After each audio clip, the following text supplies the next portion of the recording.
Hello everyone, welcome to my channel Ben Tech Gamer. I'm Ben.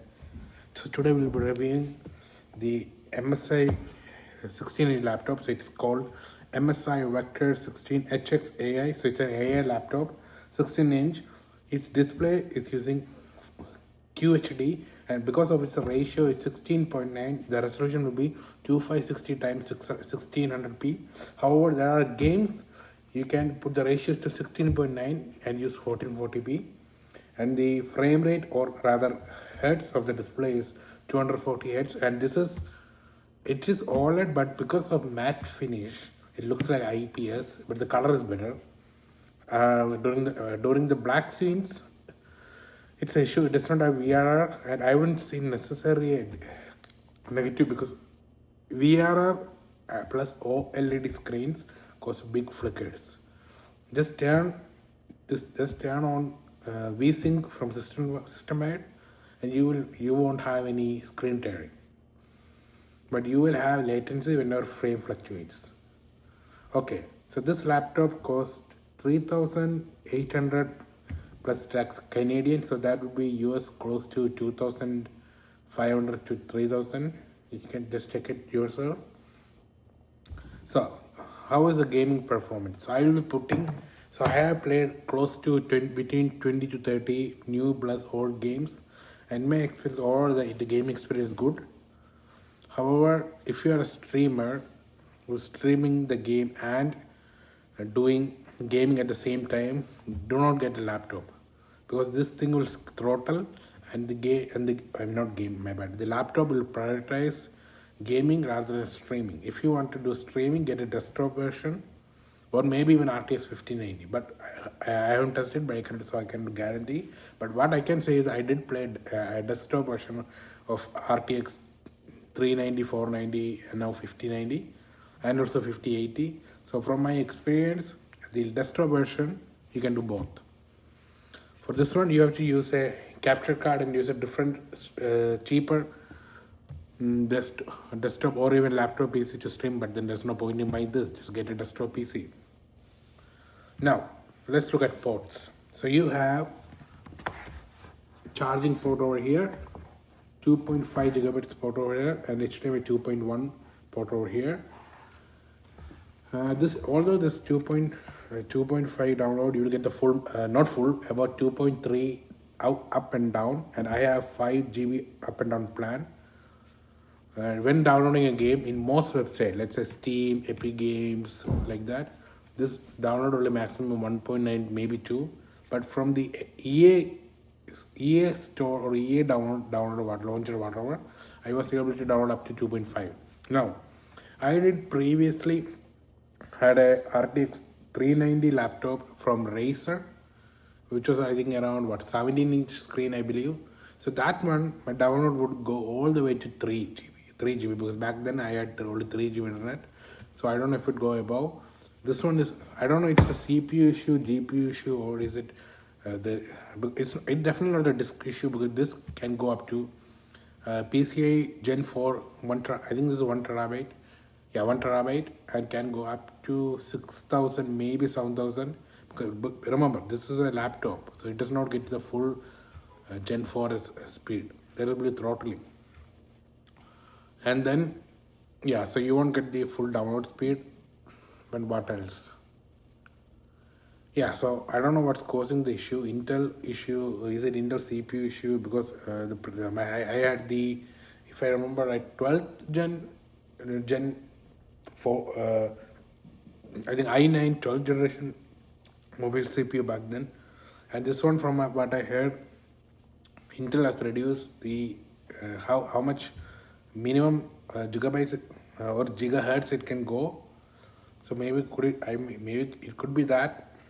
So yeah, so anyway, games are overall excellent, but there will be some games will have issues, audio issues, things like that when throttling. Just remember that it's a laptop.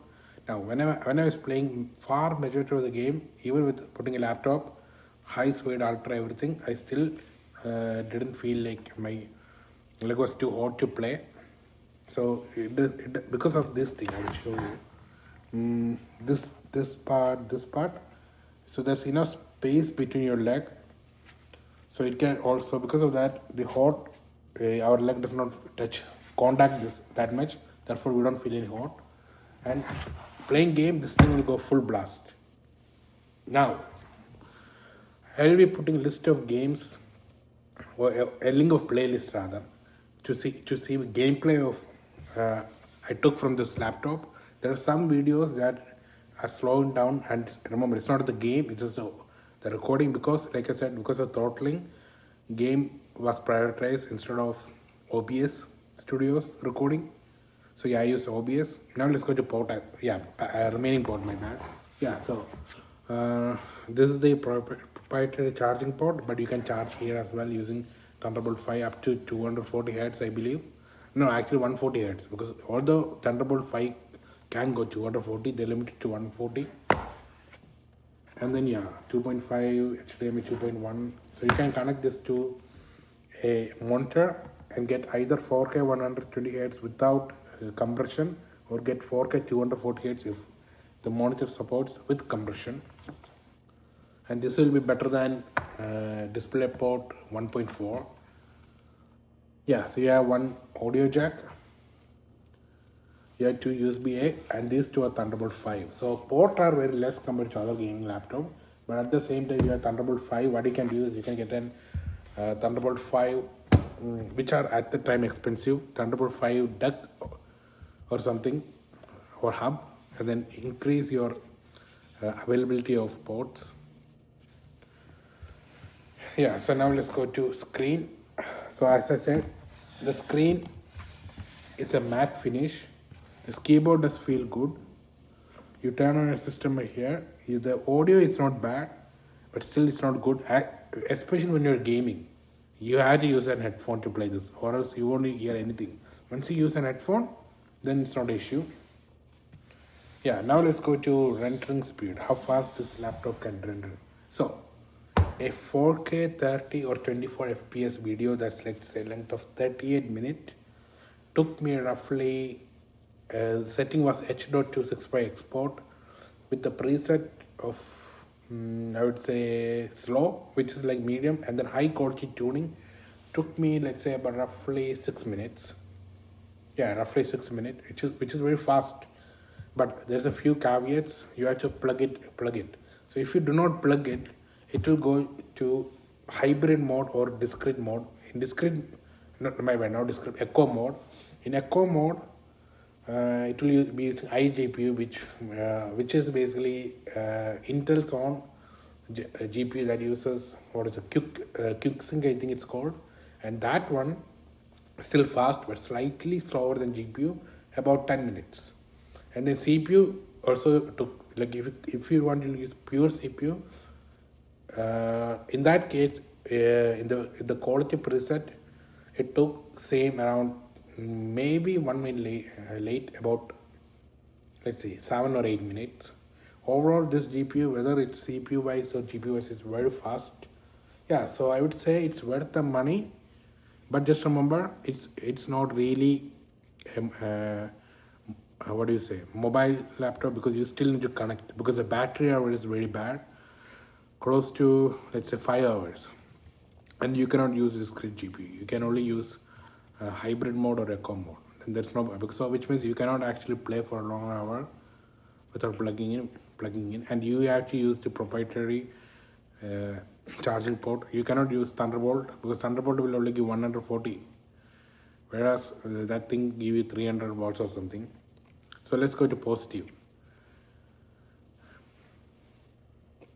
Good enough ports, high quality gaming without much issue, and much better than my previous laptop.